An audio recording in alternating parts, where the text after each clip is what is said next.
make sure you can see the map if you're interested in that.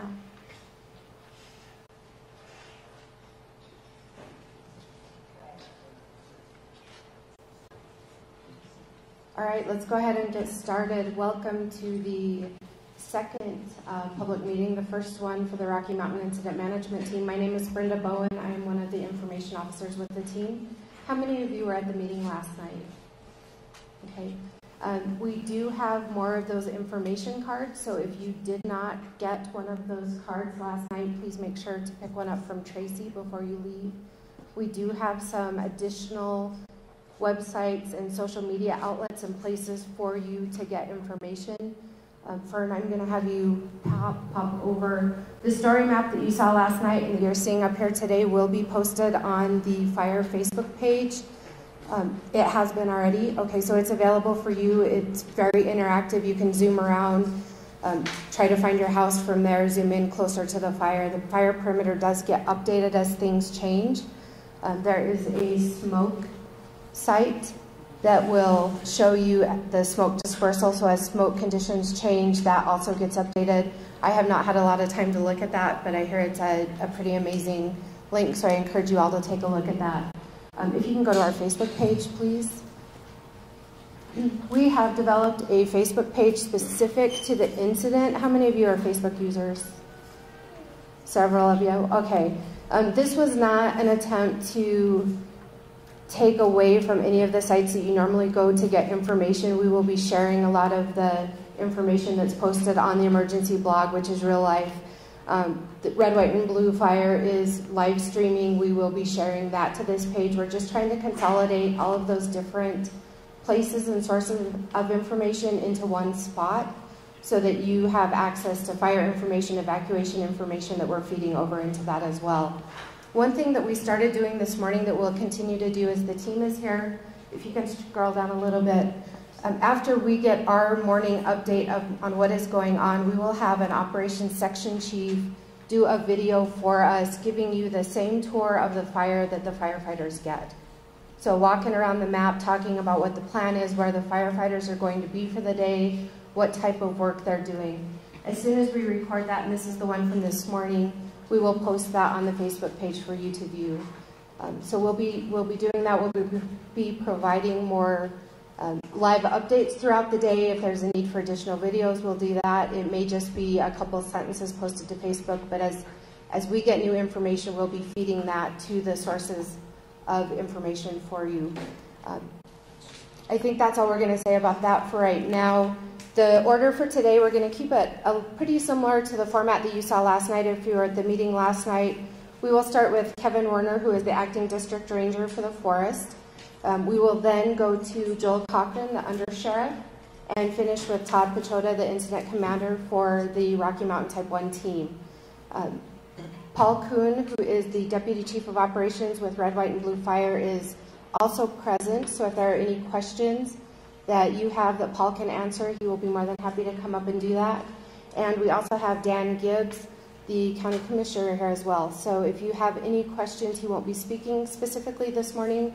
But if you do have any questions for him, we'll be more than happy to have him come up and address those.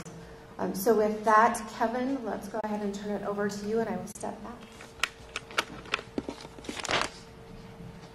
All right, folks. So as Brenda said, my name is Kevin Warner. I'm the acting district ranger on the Dillon Ranger District here on the White River National Forest. So thanks for coming out again this morning. I know that a few of you are here last night.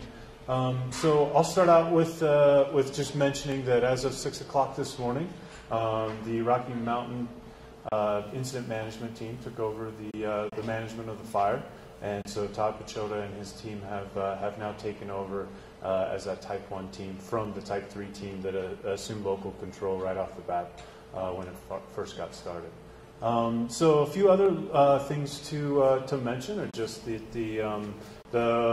White River National Forest went into stage 1 fire restrictions as of last night, and so as of last night, we're asking folks to restrict campfire use to developed campgrounds where there's already a developed campfire ring and cleared areas. We're also asking folks not to smoke within the forest unless you're in a basically in an area devoid of any vegetation. And then there's a few other little things, but mainly they relate to like smoke arresters or spark arresters, sorry, on equipment, and also to welding equipment, which not too many people are doing out there anyway. So we've got that going, and so I think that was really instituted to help provide for additional public safety across the entire White River National Forest. So. In addition to that, we continue to have the trail and road closures that we spoke about last night as well.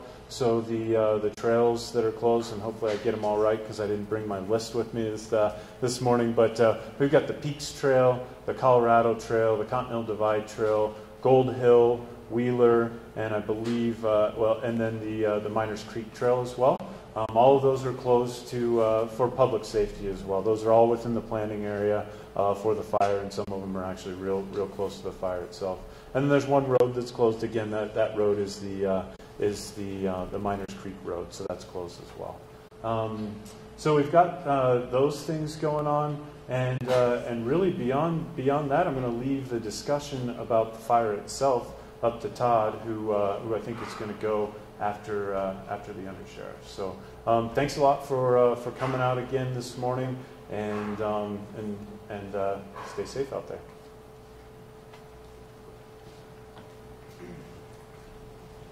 Good morning. Starting to see some familiar faces, which I don't know if that's a good thing or not, but getting to know the press crew pretty well here. Good morning, Joel Cochran. I'm the Summit County Undersheriff.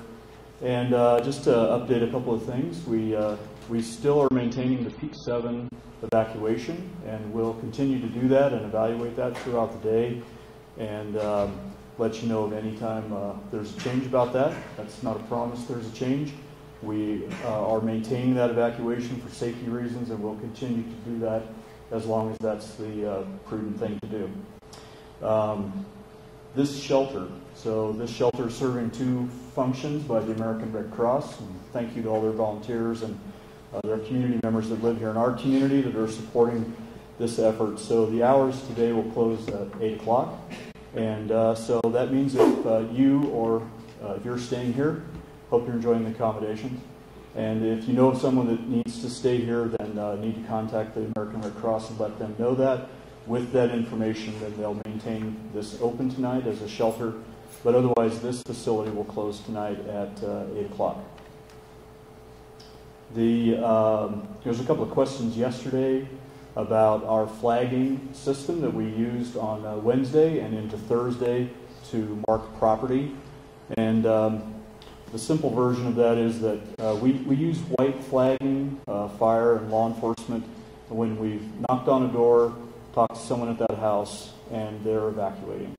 And so it's a visual representation from the road. And so the security piece of that, since you've left your home and now put a note on the door that you're gone, is that we have checkpoints at both of the entrance and exits to the Peak 7 subdivision on Barton Road as well as Ski Hill. And we're maintaining those, and we'll continue to do that as long as an evacuation is in place for that, for your safety as well as ours. We use yellow flagging on a home that we've knocked on and we haven't talked to anybody. It's a reminder to go back there, check with someone, see what's going on with that house, and so that's for us. And blue means that there are pets at that property, and so it could be accompanied with white flagging where there's someone that's left and there was an animal, or so blue just as an indication. So we use those colors so that we could rapidly move through a subdivision that we've already gone door to door in, and we don't have to go back and retrace some of our steps. Not a perfect science, but it's how we do that. Animal control is here. We have an animal control officer here, so if you have pet questions, our shelter is supporting this operation. We've had animal evacuation teams ready to put into place if they were needed, and so that is still the case, and so please stop over and talk with our officer if you have any questions about that. Summit County is also in a stage 1 fire restriction. Our Board of County Commissioners put that in place on Wednesday.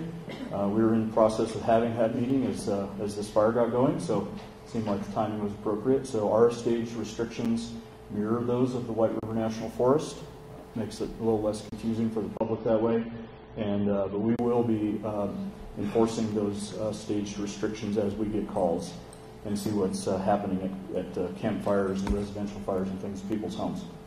Highway congestion. I'd like to talk about safety on Highway 9. It's pretty natural for all of us to be curious about fire activity, fire behavior, and as well as firefighting activities. It's kind of fun to watch an air show. Maybe in someone else's backyard it would be more fun, but anyway, it's it's curiosity to stop and look at the helicopters working and see what's going on. Highway 9 congestion is we're concerned about it this weekend, starting today.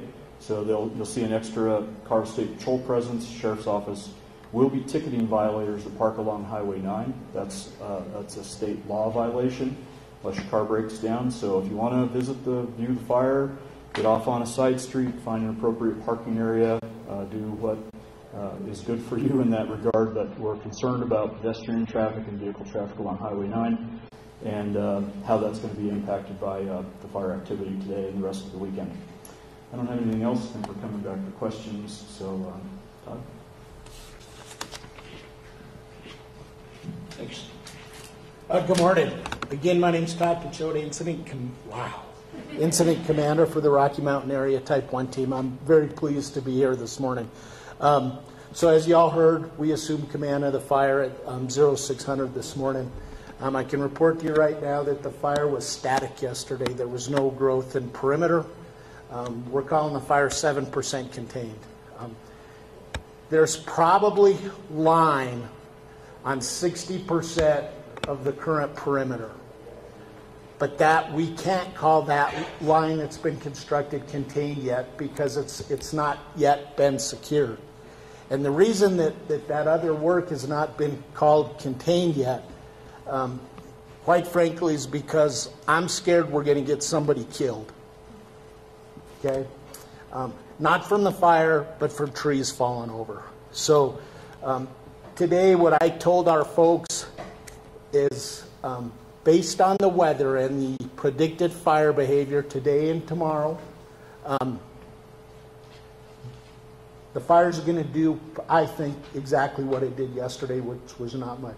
So we have time to go slow, be very, very deliberate, assess the risks, assess the hazards, and make sure that we get everybody home at the end of this thing, okay? So it's going to be a very slow process, but the folks up on the hill are doing a great job. We have 373 people and 2 crews, 8 jumpers still, 10 helitack folks. We have 4 helicopters. One of those helicopters we're reconfiguring. It's a National Guard helicopter. They're multi-mission aircraft with great skills. Those folks are going to reconfigure from buckets to go into hoist configuration where, in the event we needed to, we can get folks out off the hill in a quick manner. So in addition to that, we're working on some long-term plans, some long-term modeling. We're going to use that science, which is very, very good, to assist a conversation with the undersheriff in Red, White, and Blue Fire on when we can lift the mandatory evacuation. I'm not going to make that decision. I'm simply going to provide input to it, and we're working real hard to try and get you all back home as soon as we can. I can't tell you when that'll be.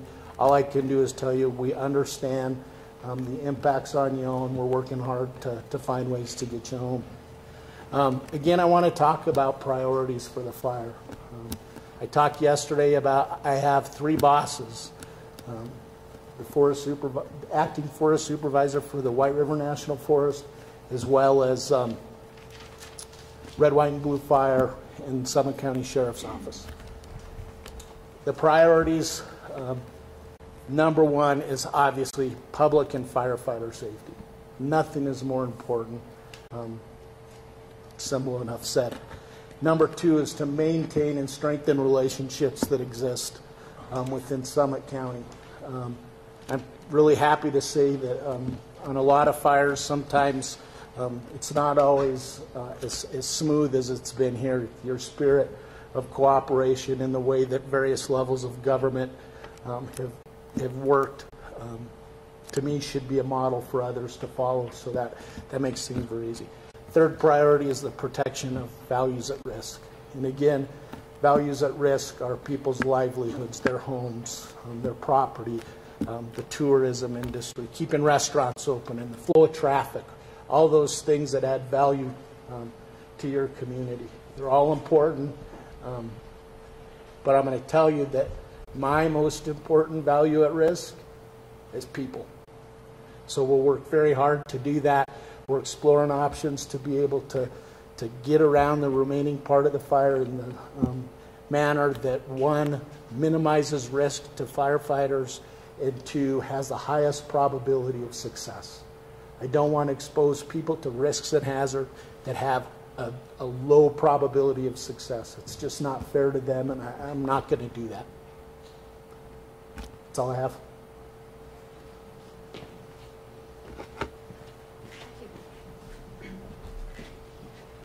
Okay, so I have about 18 after 10. What I would like to do this morning is let's take a few questions. But at 10:30, if we're still going with that, let's break into groups. And so I have several information officers that are here that can help answer those additional questions. If you have questions specific for the sheriff's office or red, white, and blue fire, sorry guys, I was not up at the microphone. They'll be available to help answer those as well. And then we can stay as long as you need. So then if there's any specific interviews that you all need from the media, we can certainly try to do that and be timely with getting you that information that you need to meet your deadlines. Does that work for everyone? Okay, so with that, are there any questions? We hiked up pretty high yesterday on the other side of Breckenridge to take a peek at the fire from best that we could see. And it looked like there was one little fire that had moved to the south. Is that contained? Of course, we homeowners are kind of nervous about that. I think that the part, I think the part you're talking about is the spot fire. The spot fire got lined probably around over half of it yesterday. It's just chunking. So no, it's not contained.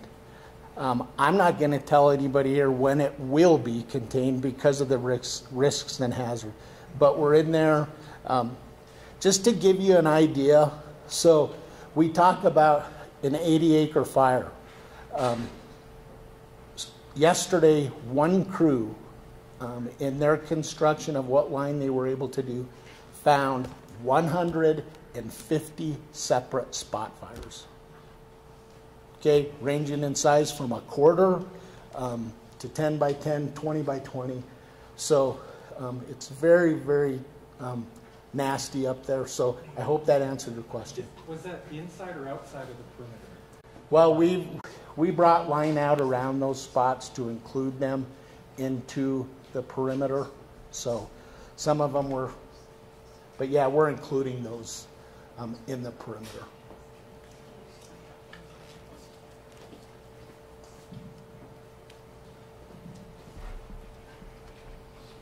Just in regards to the flagging system that you discussed, and as a resident of Peak 7, we've been kind of going back and forth. Like, we go up, check on things, get a couple more things.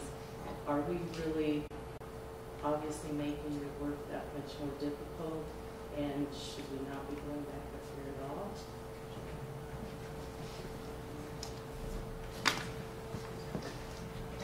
It's actually how we have the system designed.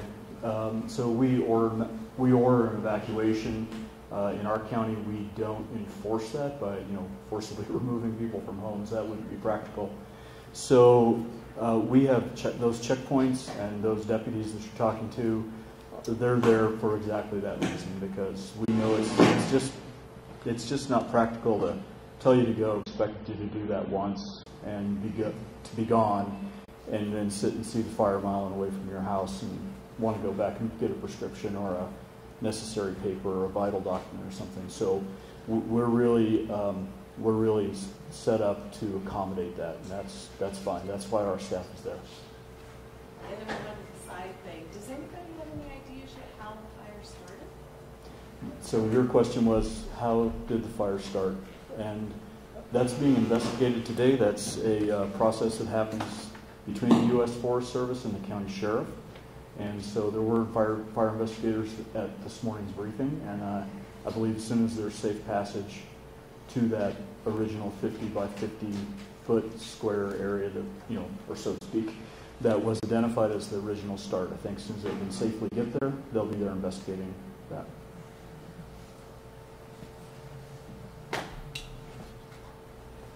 Yeah, let's go ahead and say it, and if we can repeat the question. Oh, I'll sure. repeat the question. So at yesterday morning's briefing for the homeowners, there was a discussion of Excel, how they were standing by to go up and turn off gas and power. Our water main, I have it hooked up to an electric valve, which requires power in order for the house to have water. Will if the fire moves into the neighborhood, will all power be shut off by Excel?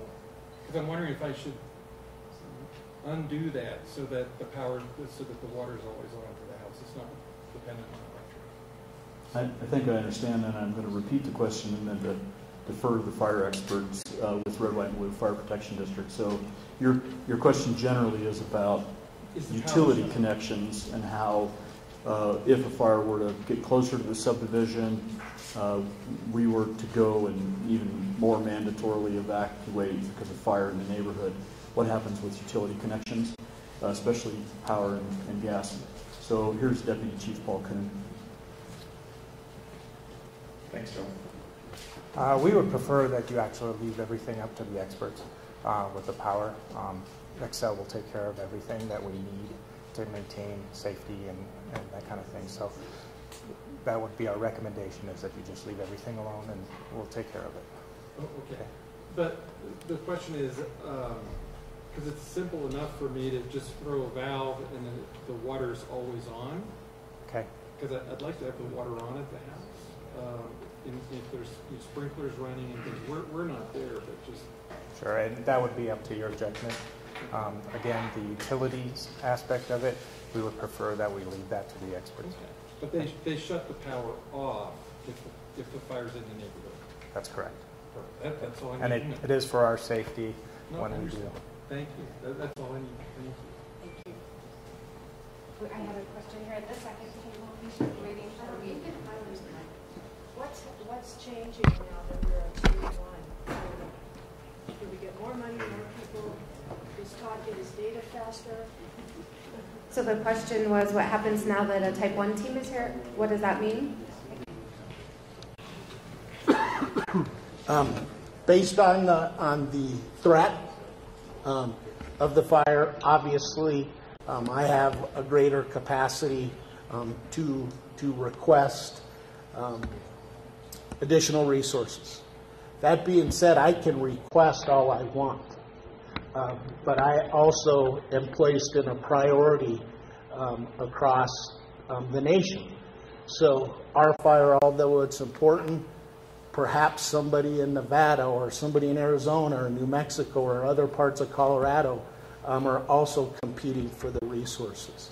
So essentially what our team is able to do is to organize, plan for expanded, larger operations, support more people. Right now, I want to be fiscally responsible with your tax money, because the money that I'm spending, it's your money.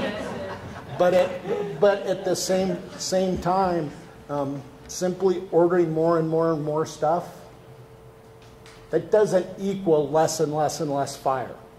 I can appreciate that, right? There's some problems you can't fix or don't go any faster because you throw more stuff at it. Right. What has been requested? I've got 6 outstanding crew orders, and a lot of a crew equals 20 people per crew, so an additional 120 people. They're not here yet. They're slowly trickling in The reason for that is I got two things going on that I'm planning for. One is to figure a way to get the remaining 40% of line put in, and two is to start developing some contingency lines in the event that the fire outflanks us, outspreads us. So I have a primary plan, an alternate plan, a contingency plan, and even an emergency plan. So all those things take people to implement. So that's kind of where we're going. As we sit here today, if I get those, I don't really see possibly much more stuff being requested, but it's slowly trickling in. Again, we all need to understand that there's other teams out there, other fires going, and the system is prioritizing and allocating resources based on all the things that are important. And the system does a really, really good job of it, and is pretty fair. You know, it's a hard job for those folks to do. Does that answer your question?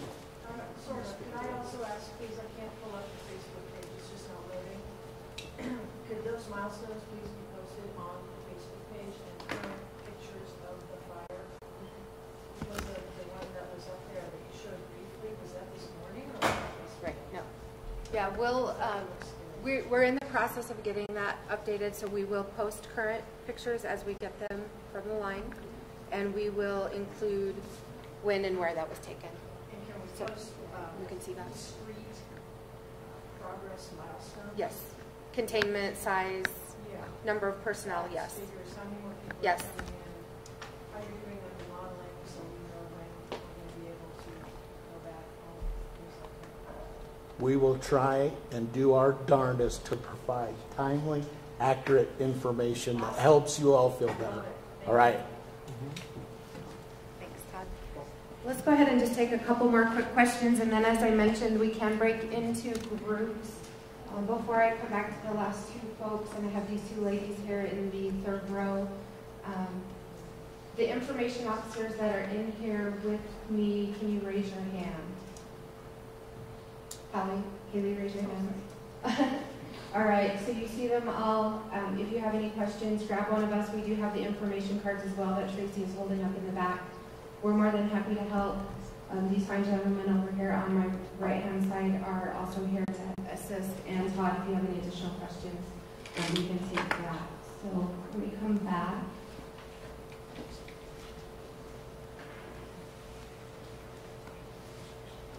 I'm not understanding one thing, and it's just because I've never been through anything like this before. But are you saying until you get this line 100% that we can't go back?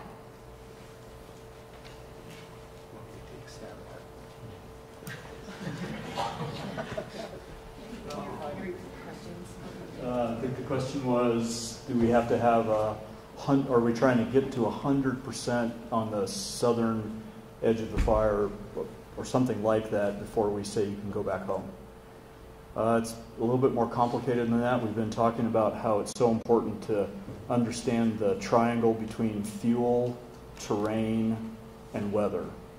And so you can drive home and see the terrain, and you can see the fuel. We've been talking about fuels, forest fuels in this community for about 10 years, and how green trees and any kind of tree burns. Dead trees may just burn a little bit quicker. So there's a lot of fuel in the forest. There's a lot of tricky terrain. There's a lot of that fuel on the forest floor. And the weather is the unpredictable part. There are some weather cells predicted today, and so wind patterns can move fire. So there's not a lot of 100% in a lot of what we do. That's what we do in the emergency business of managing emergencies as your law enforcement, your fire, your national incident management teams. That's what we're skilled at doing, and hope you have the trust in us to do that. So we're not trying to get to 100%, but we're trying to get into a reasonable risk conversation where we're not re-evacuating a subdivision tomorrow morning. And the danger is that, as you saw on Wednesday, this fire moved so dramatically in 30 to 60 minutes to the south that it prompted the evacuation. Still a mile and a half away, as the crow kind of flies, to the nearest northern developed property at the Peak 7 subdivision, but that mile-and-a-half cushion could move, could collapse very, very quickly. So it's so I guess I'm not answering your question, but I'm giving you the component parts of the conversation that we're having, and we're having regularly, about what is that risk and what's that look like if things change. What is the contingency plan, and as the incident commander said, what is the emergency plan? What if everything changes and a cell moves here that we didn't see, the weather service didn't tell us about? And there's all kinds of contingencies, right, that could lead to emergencies, and erring on the side of caution when it comes to your lives is very important to us. I hope that was an effort at answering your question. Okay. Where specifically is the checkpoints on Cedar Road? So we are blocking the road, allowing people to exit at Ski Hill Road between the Grand Lodge and the trailhead for the Peaks Trail. We are asking that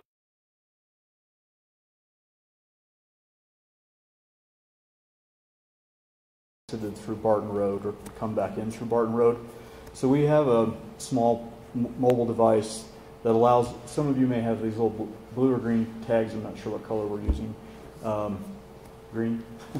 So we're scanning your driver's license, not to collect your information, but that's kind of your token back in and out of the subdivision. Expedites checking who you are for our staff. We only own one of those devices, so we have it positioned at Barton Road, at that closure at Barton Road and Airport. And so if you're going into the subdivision, you have to go there first. If you go to Ski Hill, you'll be turned around to be sent down to by the Carter Mountain College entrance into the subdivision. Let's go ahead and just see. Yes. These last two more. I just want to commemorate you guys. It's amazing allowing us to go back up there, the way you're keeping track of everything. It's amazing. It makes my life a lot easier. The question is, do you want the homeowners to stay in the county? I mean, or like, should we leave for 3 weeks if we can? I mean, just not point to our... Yeah. You know, that's a great question. Thank you. Her question was, should we stay? Should we go? What do we do with our normal lives? I think is kind of where you're going with that. You know, I think it's important to have a message of safety, and how you factor that into what you do in your personal life is, you know, largely that's a conversation for you and your family. Having the public not interfere with our ability to move through the subdivision and do the things that we're doing, and the insurance company engines that are patrolling up there and things, you know, it just makes those operations simpler. And clearly, I think we're being cautious about having you know, if you're not in Summit County right now, I don't think our message is don't come here, because there are a lot of beautiful things to enjoy here this weekend, including a fire in the forest. So that's really not the message. But at the same time, you know, roads need to be cleared. We can't have people on the shoulder of the roads. Congestion makes really fire operations work very difficult. Today we added a structured task force to the Frisco area to patrol some of the neighborhoods around Bill's Ranch and in the Mountainwood side area of Frisco. And so the more you can give us room to work, the better we can work. And you know, these crews, they arrive in crew buses and large caravans of vehicles. There's a lot of Highway 9 traffic. There's a lot of congestion around the high school, because that's where we're basing out of for this operation. And so the more space you can give us to work, the better. And I think this was I think that's the last. Okay. I just have a question. You talked about utilities. A lot of us up there have propane tanks. They're sitting out in our yards. A few are married, but most of us are sitting out front. Right. Questions are about propane tanks, and I believe the answer is the same. If fire were to move into the subdivision, then crews would go and turn those tanks off. The connection hoses between the two may be susceptible to fire if the fire was in the subdivision. The fire departments know how to deal with that, along with the utility companies. So don't turn anything off. If things were to change, then the fire service and Excel, and we'll have AmeriGas or whatever the local provider is for your tank company. They'll be part of that. Okay. Okay, and as mentioned last night, we said we would do another one of these meetings at 6 o'clock tonight. Based on what happens today, we'll reevaluate meetings for tomorrow and what that schedule will be. So we'll talk about that and we'll announce that at the meeting tonight. We'll also post it on those social media pages that you have on the information cards. So we'll get the word out for that. And then if you are interested in an update of what happened through the day and the progress that the firefighters made, please join us tonight at 6 o'clock if you can. One thing that I forgot to mention earlier, the other thing that you're going to start seeing in town, we will be doing an extensive, we call it a trap line. So we go through town, we will be posting our press release, paper map at several of the businesses throughout town, information boards. I have someone out looking at that now. We've had a lot of input from the Summit County Public Information Officer Group, which is a local group that's handling our Joint Information Center. They're the ones that are answering the phones when you guys call.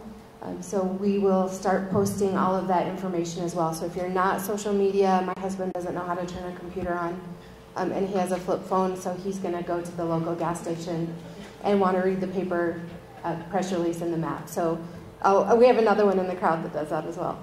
So you'll start to see those going up, all right, over the coming days, so we can get that information out to you in multiple manners that'll work for you.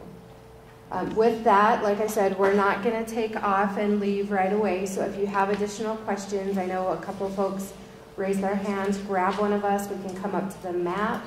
If you have questions specific for Red, White, and Blue Fire or for the Sheriff's Department, for the forest, Todd is going to have to run shortly, but if you do have a couple of questions for him, we can sweet talk him into staying a little bit. Also with the media, if you guys have any specific needs, let me know. We can get you those interviews that you need. Thank you for coming, and we'll see you tonight at 6 o'clock.